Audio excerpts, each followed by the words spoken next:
Bonjour et bienvenue dans cette vidéo. Aujourd'hui, nous allons explorer un sujet crucial, comment reprendre le contrôle de notre cerveau et de notre esprit dans un monde où ces deux éléments fondamentaux de notre être humain sont souvent reconditionnés, manipulés, voire détournés par l'environnement qui nous entoure. La question qui se pose alors est, comment reprendre le dessus et reprendre les rênes de notre esprit, surtout dans un monde qui ne cesse de nous imposer des distractions, des pensées et des comportements préprogrammés. Je suis convaincu que cette vidéo pourra vous fournir des clés, des pistes de réflexion, et, je l'espère, une aide précieuse pour trouver la solution à cette question fondamentale. Le cerveau humain, un moteur inépuisable. Notre cerveau, ce véritable centre de commande, est une machine incroyable, un gigantesque moteur qui fonctionne sans relâche, jour et nuit.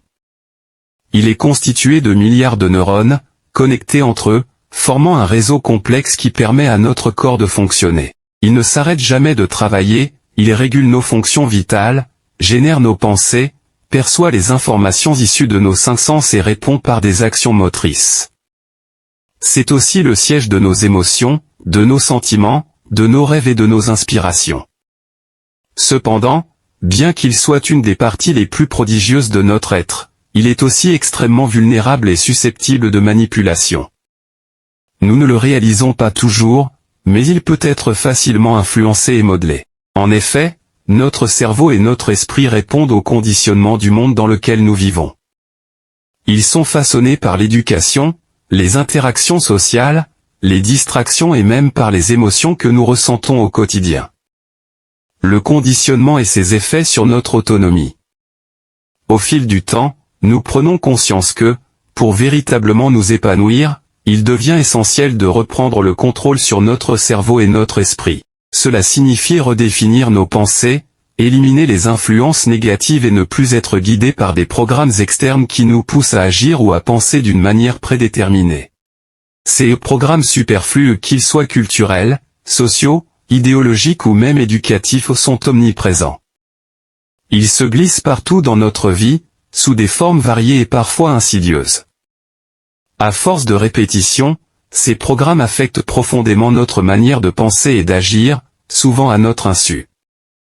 Ils peuvent même nous conduire à adopter des comportements non essentiels, voire futiles, qui nous distraient et nous affaiblissent. L'impact des distractions sur notre bien-être et notre autonomie. Ces distractions constantes, bien que souvent perçues comme anodines, ont des effets dévastateurs sur notre cerveau. Elles nous rendent de plus en plus dépendants, nous éloignant de notre véritable potentiel. La créativité, l'effort, la recherche de progrès et de performance sont peu à peu mis de côté. Ce qui prend le dessus, c'est la passivité, l'inactivité, la paresse, et l'absence de volonté. L'individu finit par devenir un consommateur compulsif, un acheteur insatiable, toujours en quête de la prochaine distraction. C'est pourquoi il est impératif de reprendre le contrôle de notre esprit. Ce n'est pas seulement pour notre bien-être personnel, mais aussi pour pouvoir contribuer positivement à la société. Reprendre ce contrôle, c'est se libérer de cette dépendance et retrouver une autonomie intellectuelle, émotionnelle et créative.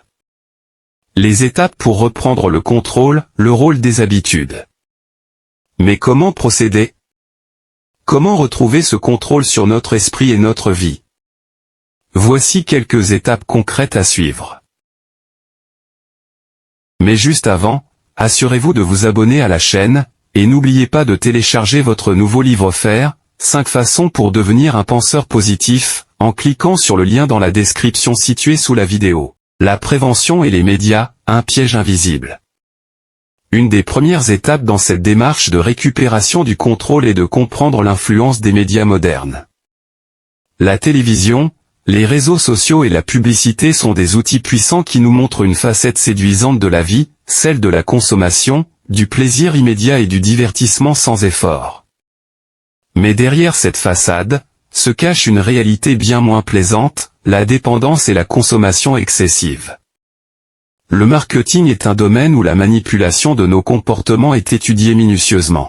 Les entreprises utilisent des techniques extrêmement efficaces pour cibler nos faiblesses et nous pousser à acheter, souvent sans même que nous nous en rendions compte. Ces publicités, diffusées en boucle, exploitent nos désirs inconscients et créent une envie d'achat compulsif. Si nous ne faisons pas attention, nous risquons de perdre le contrôle sur nos désirs et sur notre manière de consommer.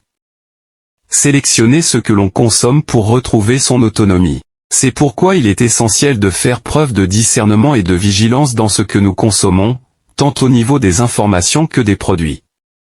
Posez-vous la question, que regardez-vous chaque jour? Que lisez-vous? Que consommez-vous?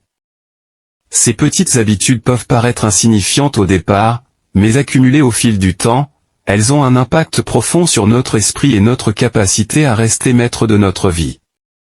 Instaurer des rituels de bien-être, l'importance de l'organisation. Pour regagner le contrôle, rien de plus efficace que d'instaurer une routine de bien-être et d'organisation. Comme le disait Aristote, nous sommes ce que nous faisons de manière répétée. L'excellence n'est pas une action, mais une habitude. Et rien n'est plus important pour notre esprit que de commencer la journée avec une routine qui nous recentre, qui nous permette de nous sentir bien dans notre corps et dans notre esprit. Que ce soit à travers de la musculation, du yoga ou de la méditation, prendre un moment pour se reconnecter à soi-même est primordial. Cela permet de nettoyer son esprit et de se préparer mentalement à affronter la journée avec sérénité. L'exercice physique, un moyen puissant de libérer l'esprit. Il est prouvé que l'exercice physique n'a pas seulement un impact sur notre forme physique, mais aussi sur notre santé mentale. Faire du sport libère des endorphines, améliore la circulation sanguine, et surtout, c'est un moyen efficace de chasser le stress et les pensées négatives. De plus, le sport permet d'améliorer la concentration et les capacités cognitives, tout en réduisant les risques de dégénérescence neuronale à long terme. Le simple fait de bouger son corps régulièrement peut transformer la manière dont nous pensons et agissons. Lorsque nous prenons soin de notre corps, nous retrouvons une clarté mentale qui nous permet de mieux gérer nos émotions et nos pensées. Concentration et contrôle, apprendre à focaliser son esprit.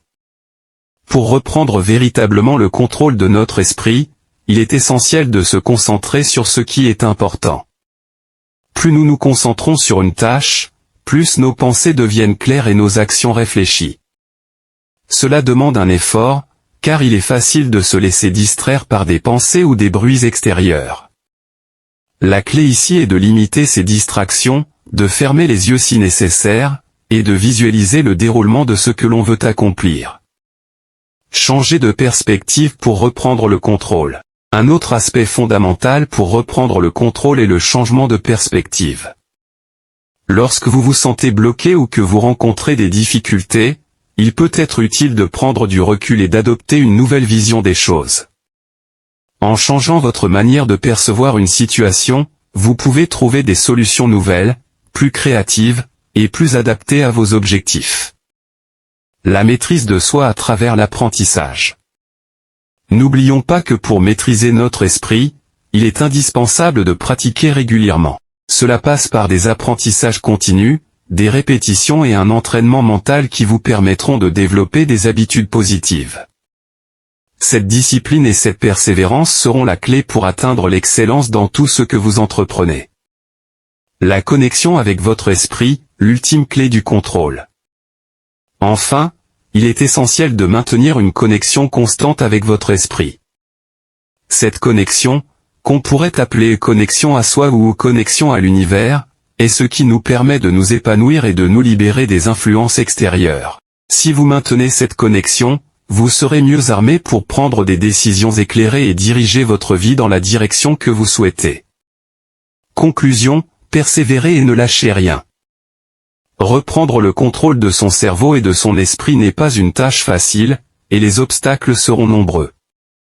Mais chaque effort que vous fournirez pour maîtriser vos pensées et vos actions vous rapprochera un peu plus de votre objectif. Ne laissez pas les aléas de la vie vous faire perdre de vue votre but final. Avec de la persévérance et de la détermination, vous pourrez créer une vie sur mesure, épanouissante et libérée des distractions extérieures. Si vous avez aimé cette vidéo, merci de liker, partager, commenter, et surtout vous abonner à la chaîne. Vous êtes également libre de recevoir le nouveau livre 5 façons pour devenir un penseur positif, en cliquant sur le lien situé dans la description en dessous de la vidéo, et on se retrouve très vite pour une nouvelle vidéo.